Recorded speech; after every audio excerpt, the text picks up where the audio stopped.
نحمدہ ونصلی ونصلی علی رسول الکریم اما بعد بسم اللہ الرحمن الرحیم عن جابر بن عبداللہ رضی اللہ تعالی عنہ قال اتی ابی قحافۃ یوم فتح مکہ وراسہ ولحیتہ کالسغامۃ بیاضا فقال رسول اللہ صلی اللہ علیہ وسلم غیروا ھذا بشیء واجتنبوا السواد، رواہ مسلم۔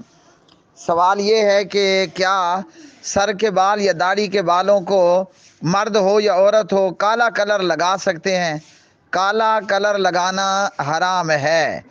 جابر بن عبداللہ رضی اللہ تعالی عنہ راوی ہیں، فتح مکہ کے موقع پر صدیق اکبر رضی اللہ عنہ کے والد ابو قحافہ کو لایا گیا اور ان کے سر اور داڑھی کے بال سغامہ بوٹی کی طرح سفید تھے، ہاں جی، یعنی بالکل دودھ اور مکھن کی طرح سفید بال تھے۔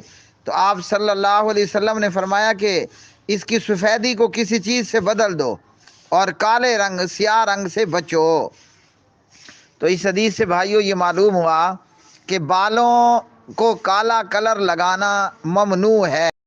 کالے اور لال کو ملا کر جب بندہ کلر کرے گا تو یہ براؤن کلر رہے گا، کالا غالب ہوگا لیکن وہ گہرا کالا نہیں بنے گا، یعنی براؤن شکل اختیار کر لیتا ہے۔ تو داڑھی اور سر کے بالوں کو رنگنے کے لیے لائٹ براؤن کا استعمال کرنا چاہیے، نہ کہ ڈارک براؤن کا، وہ پھر پورا کالا ہو جائے گا۔ اب یہاں چاہے کلر لگانے والے کی لک اچھی ہو یا لک بری ہو، وہ جوان نظر آتا ہو یا جوان نظر نہ آتا ہو، کالا کلر لیں اور ساتھ میں لال کلر لیں اور انہیں ملا کر لائٹ براؤن کلر بنا کر اپنے بالوں کو لگائیں۔ کالا کلر لگانا ممنوع ہے۔